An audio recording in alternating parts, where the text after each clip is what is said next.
안녕하십니까 시청자 여러분. 신한 위클리 포커스 수태원입니다. 어제가 그리운 고향을 떠오르게 하는 한가위였습니다. 비록 고향에서 떨어져 있지만 이곳에서 가족이나 동료들과 함께 뜻깊은 시간을 보내셨으리라 생각됩니다. 최근 외신을 보면 애플사가 아일랜드 세금 문제로 유럽연합과 힘겨루기를 하고 있습니다. 이 시가 130억 유로, 하나로 16조 원의 추징 명령을 내리자 애플 CEO 팀 쿡이 해외 현금을 모두 미국으로 옮기겠다고 경고하며 으름장을 놓았습니다. 우리나라에서도 먹튀 논란을 일으켰던 미국계 사모펀드 론스타는 대한민국 정부를 상대로 5조 원에 이르는 소송을 제기했었고, 올 9월 초에는 국내 기업을 상대로 다시 6천억 원에 이르는 손해배상 청구를 하였습니다. 이러한 분쟁의 당사자인 애플과 론스타는 공통점이 있는데요. 바로 조세 부담을 회피하고자 법인세가 면제되거나 상대적으로 세율이 낮은 이른바 조세 피난처의 특수 목적에서 설립했다는 것입니다. 또한 조코이 대통령이 지난 8월 텍스 앰네스티와 관련된 공식 석상에서 빈 땅과 램빵섬을 조세 피난처로 구상 중이라고 밝히자 언론에서는 이에 대한 찬반 의견이 엇갈리고 있습니다. 오늘은 글로벌 기업들에게 끊임없이 이슈가 되고 있는 조세 피난처에 대해 주목해 보고자 합니다. 금주의 주요 뉴스입니다. 조세 피난처와 국가 간 조세 부과에 대해 자세히 알아봤습니다. 인도네시아 정부와 의회가 2017년도 경제 성장률 목표를 5.1%로 합의했습니다. 인도네시아 외환 보유고가 3달 연속 증가했습니다. 인도네시아 정부가 주류금지 법안 제정을 또다시 검토 중입니다.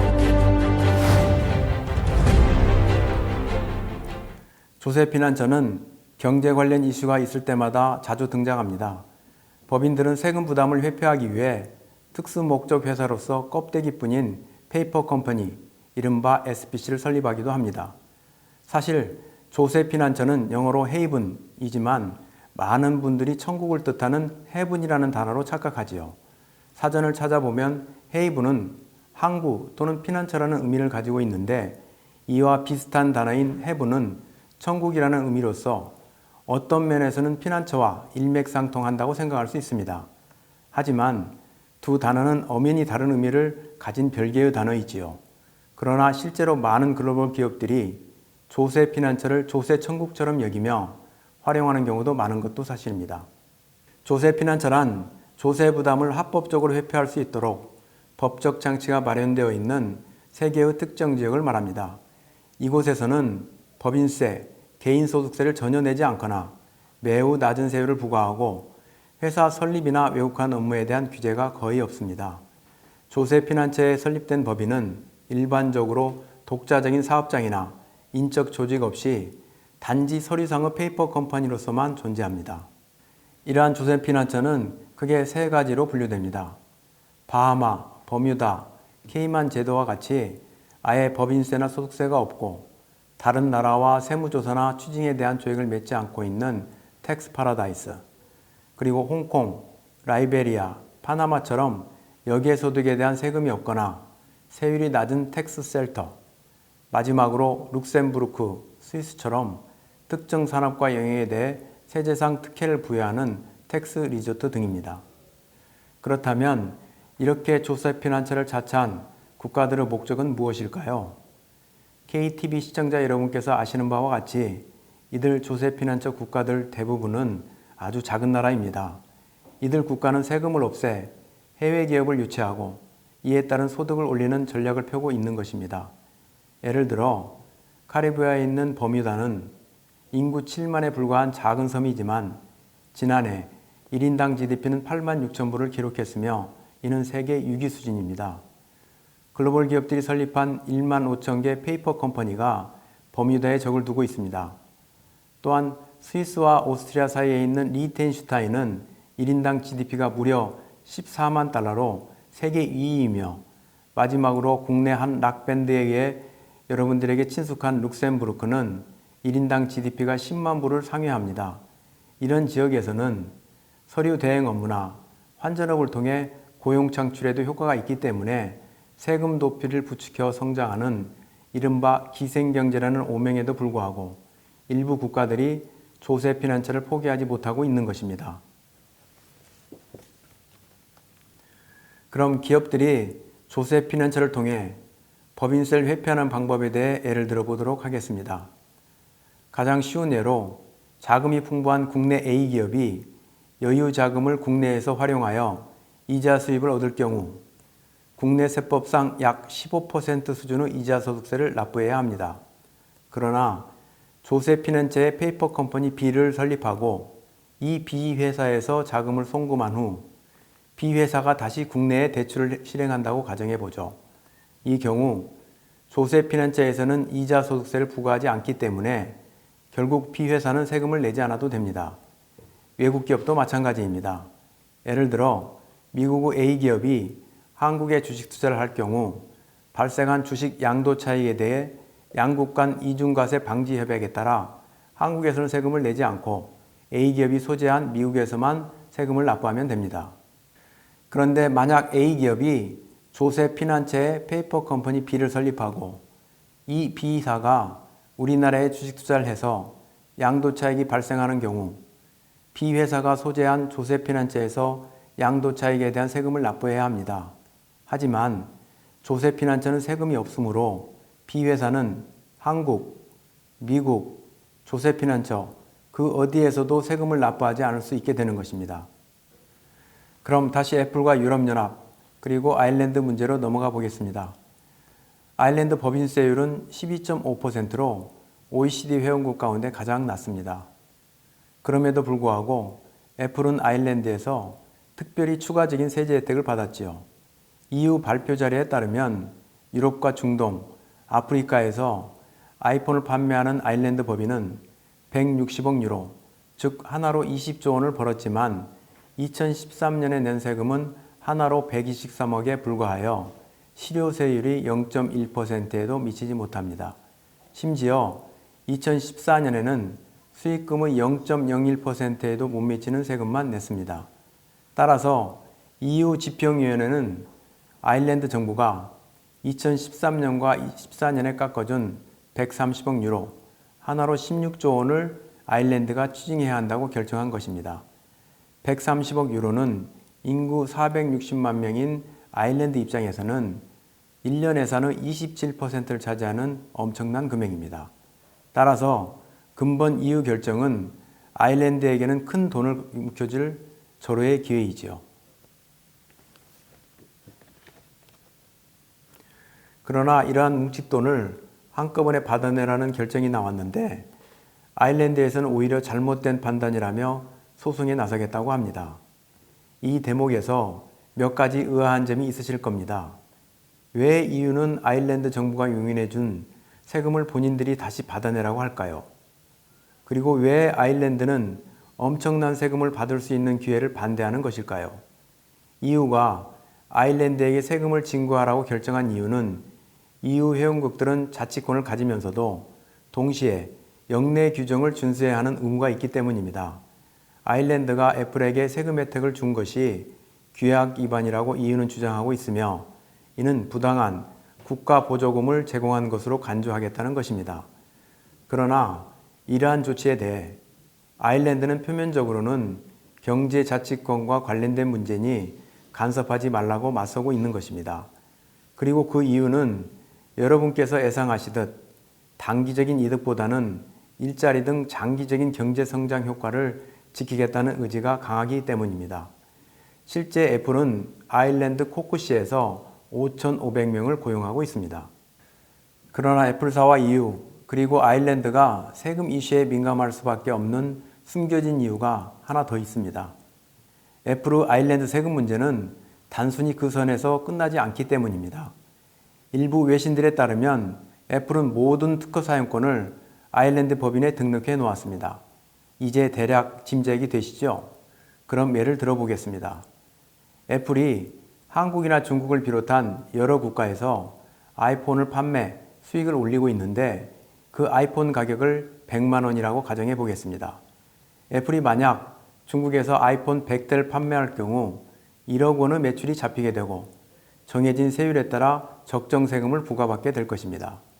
그런데 애플은 아이폰을 비롯한 자사 제품의 특허 사용료 매출은 전부 아일랜드 법인으로 이전하고 나머지 지역에선 특허 사용료를 뺀 금액만 매출로 인식하고 있습니다. 아이폰의 특허 사용료가 얼마나 되는지 정확한 조사 자료는 없지만 제품 특성상 그 비중은 상당히 클 것으로 추정할 수 있겠지요. 바로 애플은 이런 방법으로 아일랜드 법인의 매출을 이전한 뒤 그곳에서 파격적인 세금 혜택을 받아왔습니다. 그리고 자국에서 판매된 아이폰 가격 중 특허 사용료에 대한 가격만큼이 해당국 과세 대상에서 제외되는 것이지요. 결국 아일랜드는 전 세계에서 애플이 벌어들이는 매출 중 상당 부분이 몰리는 곳이기 때문에 아일랜드 세금 문제는 애플에겐 매우 중요한 이슈이고 EU 또한 민감하게 반응하는 것입니다. 이번엔 인도네시아 얘기를 해보도록 하겠습니다. 최근 조코이 정부는 텍스 앰네스티 프로그램을 통해 조세 피난처에 숨어있는 자금들이 국내로 들어올 수 있도록 노력 중입니다. 그런데 인도네시아를 이탈해서 조세 피난처로 숨어 들어간 자금들이 애플이나 론스타처럼 세금 회피를 목적으로 하는 것일까요? 인도네시아를 이탈한 자금 중 상당 비중은 부패에 연루된 자금이거나 불안한 국내 시장을 피해 안전한 통화로 환전한 뒤 조세 피난처를 통해 다른 나라에 투자된 것으로 판단됩니다. 자금의 성격을 볼 때 텍스 앰네스티를 통해 이런 자금들이 단기간에 인도네시아로 돌아올 가능성은 크지 않다는 견해가 많습니다. 텍스 앰네스티 시행 8주가 경과한 9월 8일까지 집계된 통계치를 보면 해외에서 환류된 자산은 15조 7천억 루피아에 불과하며 국내에서 신고된 자금까지 합하더라도 175조로서 목표치 대비 4.4%에 불과합니다. 내년 3월 말까지 목표치인 4천조 루피아 달성은 아직 멀어만 보입니다. 분석된 자료에 따르면 싱가포르 은행들이 관리 중인 자산 4,700억 달러 중 2천억 달러는 인도네시아 자산가들이 맡긴 미신고 자금이라고 합니다.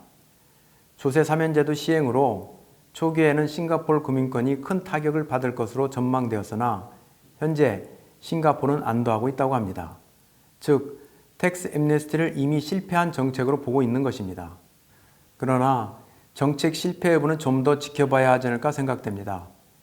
텍스 앰네스티 제도는 인도네시아 경제 회복을 위해 조코이 정부가 상당한 정치적 위험을 감수하면서까지 시행한 제도입니다.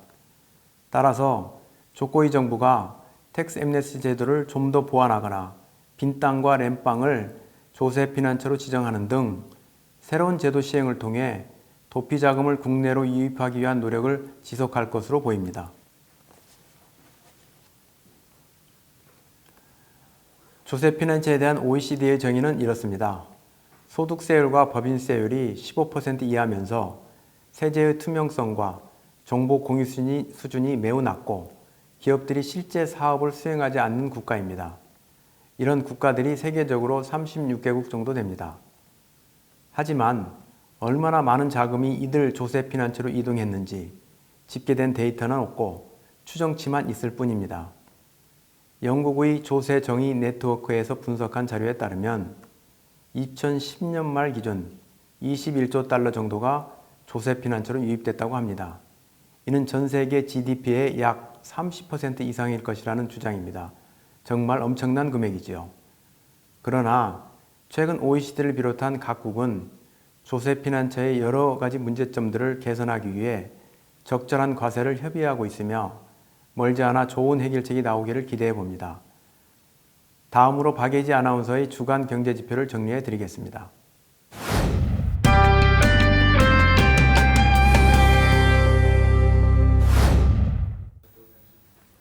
한 주간의 주요한 경제지표를 정리해드리는 주간 경제지표 시간입니다. 먼저 환율 관련 소식부터 전해드리겠습니다. 루피아화 환율은 9월 15일 미달러당 13,170루피아로 전주 대비 110루피아 상승하면서 마감했습니다. 미 기준금리 인상 가능성 등의 영향으로 국제시장에서 주요 통화 대비 미 달러화는 강세 연출했습니다. 달러 강세의 영향으로 루피아화 환율은 주간 기준 상승 마감했습니다. 이 주 초반부터 빠르게 상승하던 환율은 미 금리 인상 가능성이 후퇴하면서 주 후반에는 다소 하락했습니다. 최근 루피아화 환율은 13,050에서 13,300의 박스권 내에서 등락을 반복하고 있습니다. 원화 환율은 전주 대비 27원 상승한 달러당 1,125원으로 마감했습니다. 이 달러화 강세와 북핵 위협 등 외부 변수가 빠르게 악화되면서 서울 외환시장에서의 원화 환율은 큰 폭으로 상승했습니다. 다만 최근 약세로 돌아선 달러화의 영향이 추석 연휴로 휴장 중인 서울 외환시장에 아직 반영되지 않아서 원화 환율 상승폭이 실제보다 크게 반영된 것으로 보입니다. 서울 외환시장 재개장 시 일정 수준의 조정이 있을 것으로 보입니다. 100루피아당 원화는 9월 15일 8.54원으로 전주 대비 0.14원 상승하면서 루피아 대비 원화의 상대적 약세를 반영했습니다. 다음은 채권과 주식시장 관련 소식 알려드리겠습니다. 인도네시아 통화표시 10년물 국채는 9월 15일 7.08%로 이 주간 기준 0.19%포인트 상승했고요. 주간 대비 약세로 마감했습니다. 그동안 국채 시장은 인도네시아 중앙은행이 기준금리를 추가 인하할 것이라는 기대감에 강세를 보여왔지만 이번 주 들어서 경제를 둘러싼 국내외 불확실성이 증가되면서 기준금리 인하라는 호재의 영향이 점차 약화되는 모습을 보였습니다. 종합주가지수는 9월 15일 5,266포인트로 전주 대비 105포인트 내리면서 주간 기준 하락했습니다. 거래량은 하루 45억 루피아 수준을 기록했습니다. 지금까지 주간경제지표의 박예지였습니다. 비즈니스에 도움이 되는 인니 경제 뉴스를 정리해보는 시간입니다. 정부와 의회는 내년도 경제 성장률 목표를 5.1%로 합의했습니다. 금융과 은행 업무를 감독하는 11위원회는 중앙은행, 통계청, 국가발전계획위원회 및 재무부와 함께한 청문회에서 성장률을 5.05%로 제안했습니다. 한편 재무부는 8월 금융보고서를 기반으로 5.3%를 제시했지만 곧바로 5.2%로 하향 조정했습니다. 수리물리안이 장관은 5.05% 성장률은 대중에게 비관적인 인식을 줄 것이다. 적어도 5.1%는 되어야 동의할 수 있다고 말했습니다. BI 아구스 총재도 5.1% 성장률은 조세 감면제도 실적이 부진한 상황에서 매우 현실적인 수치라는 의견을 제시했습니다. 또한 의회는 내년도 실업률 5%, 빈곤율 10%를 제시한 반면 정부는 실업률 5.6%, 빈곤율 10.5%를 제시했다고 합니다. 하지만 재무부 장관은 내년도 금융, 교육, 의료 계획이 추진되고 있어 추가적인 정부 지출은 기대하기 어렵다는 의견을 밝혔습니다. 내년도 경제 목표 수립 과정에서 정부와 의회가 바라보는 시각이 다르다는 것을 느끼게 됩니다. 지금 정부가 추진하는 경제 정책들이 가시적인 성과를 보여 내년 목표보다 더 높은 성장이 이루어지기를 기대해 봅니다. 인도네시아 중앙은행에 따르면 외환보유고는 8월까지 3달 연속 증가했다고 합니다.